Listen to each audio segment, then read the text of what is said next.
Selamat malam semuanya. Malam, Kak.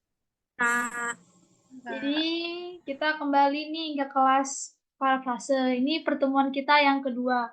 Nah, sebelum itu kakak mau nanya, siapa yang masih ingat tentang tujuan parafrase deh? Oke, Gisel apa? Ayo. Yang pertama tujuannya itu untuk menyederhanakan bahasa dari pengarangnya. Yang kedua, membantu penulis untuk memahami makna teksnya itu dari si sumbernya. Dan yang ketiga, untuk menghindari plagiarisme, Kak. Oke, bagus, bagus. Berarti masih ingat nih ya materi kita pertemuan pertama. Nah, jadi kita akan melanjutkan materi kita di pertemuan kedua ini tentang kelas parafrase. Jadi, di sini kita akan membahas dua materi, yaitu si langkah-langkah dan eh satu lagi itu unsur-unsur dari si parafrase. Oke, kita akan mulai kelasnya. Sebentar, kakak share screen dulu.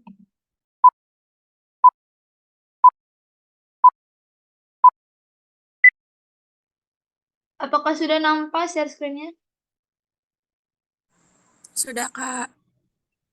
Oke, kita akan mulai. Jadi, di materi kita pertemuan kedua ini, kita akan membahas tentang unsur-unsur parafrase dulu yang pertama ya. Jadi, di unsur parafrase itu ada dua. Yang pertama itu parafrase kalimat, yang kedua itu parafrase suku. Jadi, apa sih yang dimaksud dengan parafrase kalimat? Yaitu memisahkan atau memenggal suatu kalimat menjadi beberapa kata, menurut jabatannya. Jadi, ada subjek, predikat, objek, dan keterangan. Yang kedua itu parafrase suku, suku kata, yang artinya itu memisahkan atau memenggal sebuah kata menurut suku katanya. Lanjut untuk langkah-langkah membuat parafrase. Jadi yang pertama itu, kita harus mengartikan kata yang sulit. Jadi biar kita paham apa sih dari kalimat ini mengenai apa gitu. Maka kita harus cari dulu arti-arti dari kata-kata yang sulit. Misalnya dari bahasa-bahasa ilmiah gitu. Terus yang kedua itu mengartikan kata yang sengaja dihilangkan penulis. Lalu yang ketiga itu menambah tanda baca. Dan keempat, menyusun dalam bentuk kalimat yang membentuk paragraf. Lalu yang terakhir itu membaca teks keseluruhan. Nah, jadi untuk parafrase ini sebenarnya yang penting kita itu harus tahu apa inti dari si kalimatnya.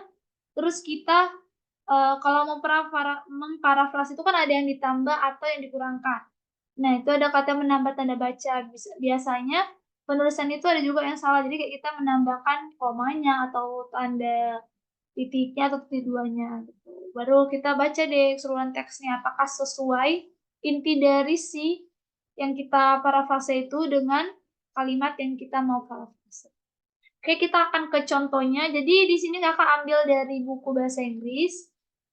Bukunya itu berjudul Microbiology of Food by Ayres, DKK, dan kawan-kawan tahun 2018. Jadi ini sepenggal paragraf yang kakak ambil. Itu prepare tempe, soybean. Terus ini kita coba nih yang mana ya? Nih kita ngambil kalimat pertamanya dulu. Jadi kalimat pertama ini kalau untuk kita menulis sebuah parafrase, misalnya bahasa Inggris, kita harus dia ditranslate lagi ke bahasa Indonesia. Dan ini kita buat kalimat pertamanya dan ini bahasa Indonesianya. Jadi arti dari kalimat bahasa Inggris tadi itu adalah untuk membuat tempe kedelai direndam semalaman dalam air mengalir lalu direbus selama 20 hingga 30 menit. Nah, untuk memparafrase kan kita tadi pertama mengartikan kata-kata yang sulit, terus mengartikan kata yang sengaja dihilangkan, menambah tanda baca, menyusun dalam bentuk kalimat, dan membaca teks keseluruhan. Dari langkah-langkah ini, kita akan lihat nih, mana contoh parafrase yang benar. Tadi katanya untuk membuat tempe. Nanti, jadi kalau ganti itu, jadi dalam proses produksi tempe. Kan produksi sama membuat itu sama. Kan produksi itu ya sinonim dari membuat lah gitu. Inti arti dari kata produksi itu dia membuat. Nah, dalam proses produksi tempe diperlukan. Nah, Kenapa ditambah diperlukan? Karena di sini cuma dibilang untuk membuat tempe kedelai direndam. Jadi kita ada menambahi kata diperlukan kacang kedelai sebagai bahan baku utama. Jadi dia memperjelas lagi gitu. Nah, terus kata semalam ini kita tetap aja karena kalau buat dia 24 jam kurang pas sih sebenarnya. Terus kita buat dalam air mengalir tetap karena itu memang inti dari si katanya. Lalu di sini parafrase itu dipenggal jadi katanya. Ini kan yang dua direbus selama 20 hingga 30 menit. Terus dibuat menjadi kemudian direbus selama 20 hingga 30 menit. Jadi dipenggal sih katanya. Satu lagi deh kita buat contohnya ya. Nih kalimat yang keduanya ini. Terus pengertiannya yang ini. Sedikit cuka ditambahkan untuk membantu menghilangkan kulit biji atau testa. Setelah itu, kotiledon kedelai diletakkan di atas tikar untuk dikeringkan, ditepuk-tepuk hingga kering. Jadi kita parafrase jadi kulit biji kita ambil dari nih kulit bijinya dari sini kita buat ke depan. Kulit biji atau testa dapat dihilangkan dengan sedikit cuka. Jadi kita penggal.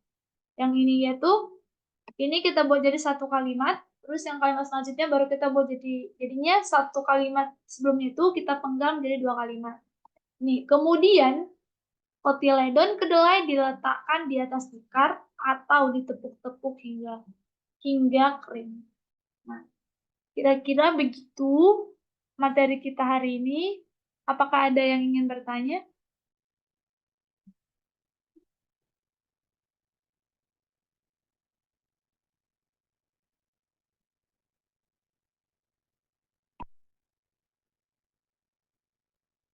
Sepertinya tidak ada, Kak. Oke, karena tidak ada pertanyaan, kelas hari ini kita sudahi. Apabila ada kata yang salah, mohon dimaafkan. Selamat malam semuanya. Terima kasih atas perhatiannya.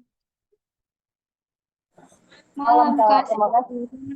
Terima kasih.